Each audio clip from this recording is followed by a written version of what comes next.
Hello दोस्तों, मैं अमित कुमार और आप देख रहे हैं योर केमिस्ट्री टीचर।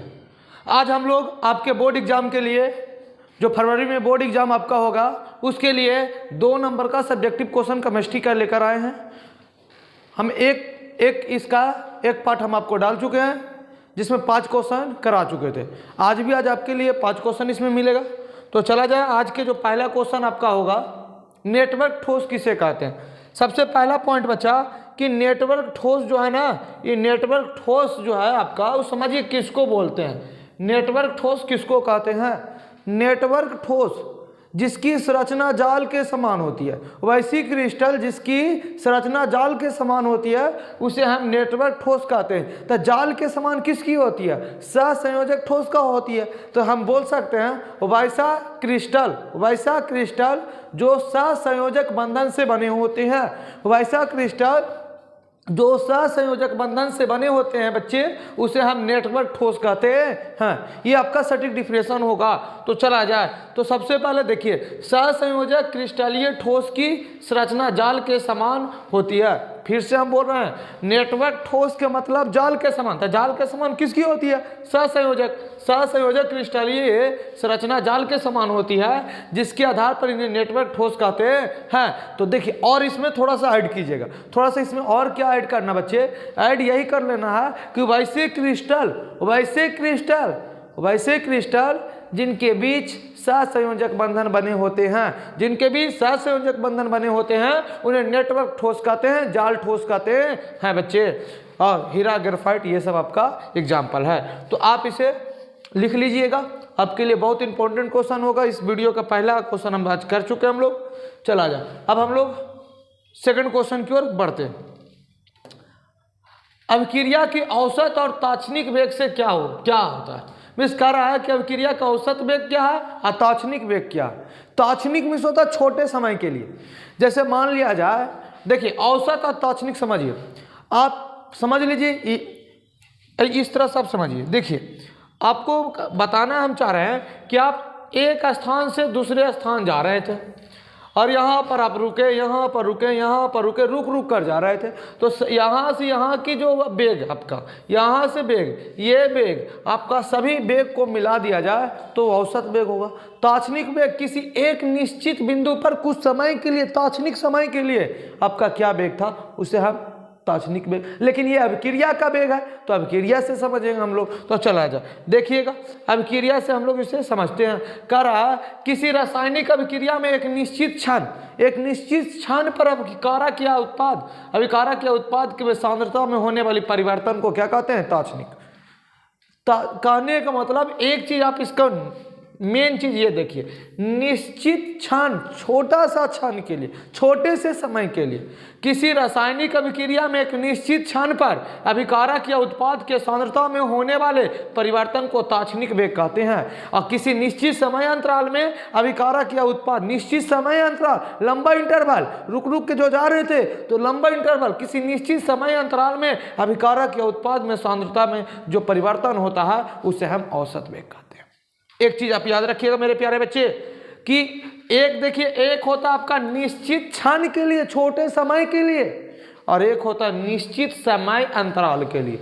निश्चित क्षण, निश्चित समय, निश्चित क्षण का आएगा तात्क्षणिक, और निश्चित समय अंतराल इंटरवल में होगा, और उस सभी को मिला के देखेंगे तो हम लोग औसत कहेंगे। औसत का मतलब ही होता है औसत। चलिए आगे बढ़ते बच्चे। आगे क्या करा, सल्फर SF6 बनाता है पर HCl6 नहीं बनाता, क्यों?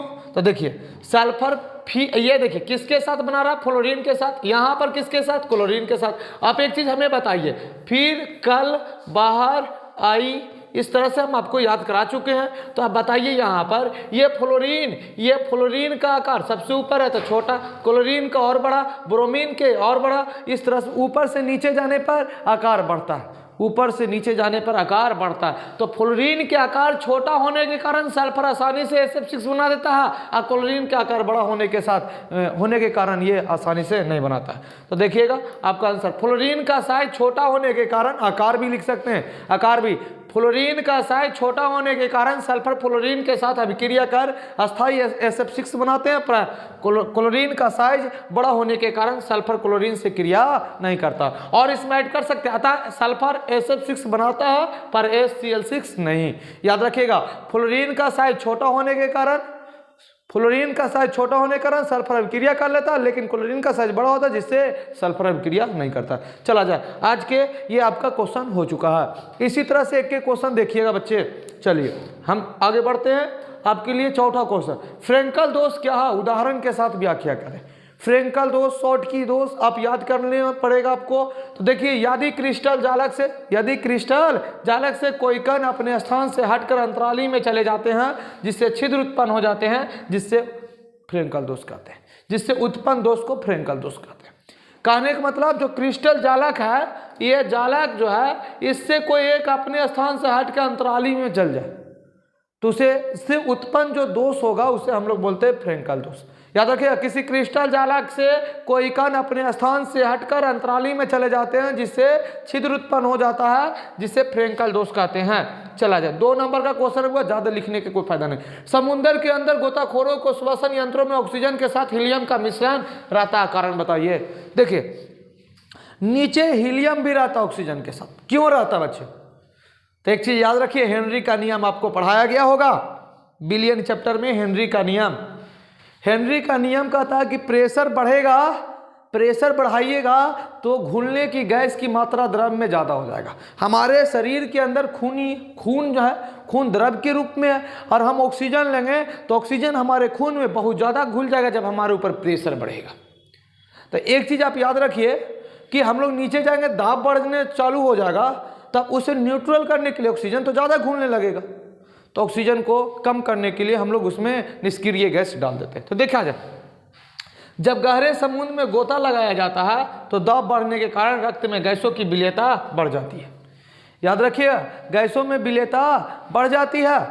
एक चीज़ और आप याद रखिएगा, सोडा वाटर पिए ना, सोडा वाटर, उस सोडा वाटर में भी इसी का हेनरी का नियम फॉलो रहता। बच्चे मेहनत कीजिए यार, मेहनत। अब समय आपके पास कम है, आप 5-5 क्वेश्चन देखिए ना, आप जब फिरिए जब देख लीजिए। 8 से 10 मिनट का एक छोटा सा वीडियो डालते हैं आपके लिए कि आप 5 क्वेश्चन को कवर कीजिए। इस तरह से कवर करते रहेंगे हम लोग, सभी कुछ हो जाएगा। हमारा ऑब्जेक्टिव चल ही रहा है, आपका RT चल ही रहा है, सब कुछ आपको दे रहा है, तो एक एक चीज़ को देखिए ना। चला जाए तो देखिए, तो वही गहरे समुद्र में गोता लगाया जाता है तो दबाव बढ़ जाता है, जिसके कारण रक्त में गैसों की विलेयता बढ़ जाती है, तथा जब आप पुनः ऊपर आते हैं तो दबाव घटने, देखिए ये सुधार लीजिएगा, घटने के कारण विलेयता घट जाती है, जिसके कारण नसों में बुलबुले बनने लगते हैं और यह अत्यधिक क्या होते हैं, पीड़ादायक होता है, जिससे रोकने के लिए गैस सिलेंडर में हीलियम गैस मिला दिया जाता है। याद रखिएगा, एक चीज़ आप याद रखिएगा, मिलाया क्यों जाता है, तो हमें बुलबुले बनने लगते हैं नसों में, उसे रोकने के लिए। क्यों? तो हेनरी के नियम के अनुसार आप पढ़ के आए हैं कि दाब बढ़ाया जाता है तो द्रव में गैसों की विलेयता बढ़ जाती है। इसी पर आपका सोडा वाटर बिकता है जिसमें कार्बन डाइऑक्साइड को मिक्स किया जाता है आपका। तो देखिए, आज का हम लोग 5 क्वेश्चन कर चुके हैं। इसी तरह से एक एक करते रहेंगे और हम लोग पूरी तरह से सब्जेक्टिव 2 नंबर भी कंप्लीट करेंगे। 5 नंबर के भी लिए आपके सब्जेक्टिव का सीरीज देने वाले हैं, और जाते जाते आपका कुछ मोटिवेशनल हो जाए।